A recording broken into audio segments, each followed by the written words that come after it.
Furaha kubwa hii leo tumepata ushindi mbele ya TMA, na lengo letu lilikuwa ni kupata ushindi na kufuzu kwenda hatua inayofuata ya michuano hii ya kombe la shirikisho ya CRDB. Malengo hayo yametimia kwa 100%. Tumepata ushindi na tumefuzu kwenda hatua inayofuata. Pongezi kubwa zinakwenda kwa wachezaji wetu na benchi la futi kwa sababu tumetimiza malengo yetu ya kwenda hatua inayofuata. Haikuwa nyepesi, japo kila mtu aliweza kufikiria kwamba ingekuwa mechi nyepesi kwa sababu ni TMA, timu ya ligi daraja la kwanza dhidi ya timu ya ligi kuu. Kwa hiyo kila mmoja alikadiria kadri anavyoweza kwamba itakuwa ni mechi nyepesi, lakini kiuhalisia haikuwa mechi nyepesi. Ilikuwa ni mechi ngumu na TMA wameonyesha ubora wa hali ya juu, lakini hatimaye timu bora zaidi imepata ushindi hii leo. Tumekwenda hatua inayofuata. Sasa mipango mingine ni nini sasa baada ya kwenda hatua inayofuata? Mara baada ya kumalizana hii leo na TMA, tunarejea tena katika uwanja wa Mo Simba Arena kesho Jumatano kwa ajili ya kuanza na kuendelea na mazoezi, tukijiandaa na mchezo wetu dhidi ya Dodoma Jiji tarehe 14 hapa katika uwanja KMC. Mechi yetu ya kiporo tunakwenda kucheza na Dodoma Jiji. Lazima kila mmoja atambue kwamba tuna mchezo mgumu siku ya tarehe 14. Dodoma Jiji ni moja kati ya wapinzani ama moja kati ya timu ambazo zinatupa upinzani mkubwa sisi na wao. Maana yake ni kwamba ili tuweze tukapate matokeo lazima tuingie kwa kujidhatiti kweli kweli. Lazima tuingie na ubora wa hali ya juu. Kila mmoja anakumbuka mechi yetu ya kwanza na wao pale Jamhuri Dodoma, ilikuwa ni mechi ngumu kweli kweli ambayo ilimalizwa kwa ushindi wa bao 1-0.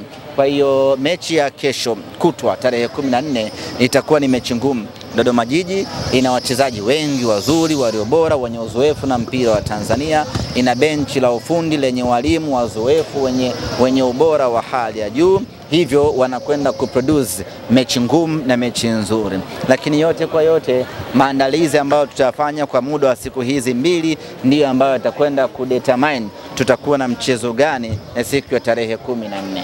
Kuna baadhi ya nyota ambao kwenye mechi hii wameonekana kutoka wakichechemea, lakini baadhi wakilazimishika kufanya mabadiliko kama Abdulazak Kamza, lakini pia tumeona Leon Anateba kutoka akichechemea. Pengine hali zinaweza likawa ni sehemu ya wasiwasi kuelekea mechi ya Dodoma Jiji. Wale wote baada ya kumaliza mchezo huu kesho tunakutana katika uwanja wa mazoezi, wanafanyiwa vipimo kwa yule ambaye ana changamoto yoyote ya kiafya. Baada hapo majibu yanatoka na mpango kazi unaanza kutengenezwa. Kwa sasa ni mapema mno kusema nani kaumia nani hata kuwepo, kwa sababu ndio kwanza mechi imeisha na hapa hakuna vipimo. Hapa wanapatiwa tu huduma ya kwanza, lakini kawaida kwa mchezaji kutoka na kuchemea, kwa sababu dakika 90 zile huwa zinawaacha na maumivu madogo madogo ya hapa na pale. Kwa hiyo anaweza akatoka hapa anachechemea, lakini baadaye akishafuturu anakuwa yuko sawa sawa. Ahmed, ukitazama uwanjani leo idadi ya mashabiki ilikuwa ni ndogo kulinganisha na ukubwa wa timu.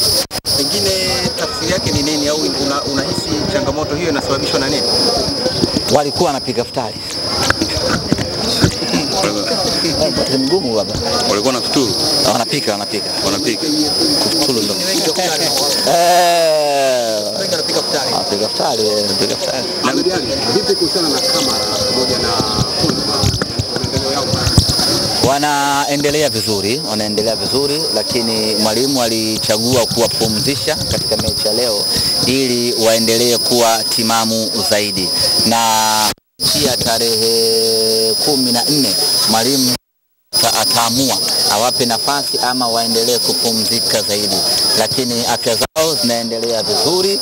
Na mechi hii mwalimu alichagua kuwapumzisha kama ambavyo amepumzisha nyota wengi hasa wa kikosi cha kwanza ili waendelee kupumzika dhidi ya Dodoma Jiji. Umeitazama ukiwa umekaa kwa mashabiki, nini ambacho kilikufanya kwa kae? Nakaa tuna watu wangu tunapiga story na badilishana mawazo. Yes. Nothing special.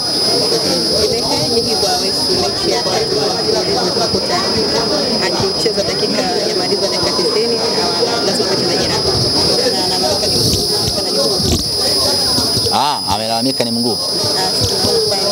Anapata majeraha na kuchechemea. Nachechemea na kwenda taratibu. Unajua wimbo Hawezi kujua. Hicho ambacho amekipata TMA alistahili kupata mtani last week. Kuhusiana na Awesu ni maumivu madogo madogo ya hapa na pale, ambapo akisharudi, unajua hizi mechi mpira hii watu wanagongana sana, kwa hiyo lazima utoke una maumivu, lakini akitoka hapa wanaingia kwenye barafu, maumivu yote yale madogo madogo yanaisha, labda kama mtu anachinja ndio maumivu, lakini haya maumivu madogo madogo yote huwa yanaishia kwenye pipa la barafu, na baada hapo wanaendelea na maisha kama kawaida. Kama atakuwa ameumia zaidi, tutawapa taarifa zaidi. Ahmed Ally, kwa upande wa Simba nataka kuuliza kama mna mtaalamu wa psychology, kwa sababu naona kwa upande wa Budo imekuwa kama ni changamoto, kama ni mchezaji mzuri lakini psychological yake kama haiko sawa sawa. Vipi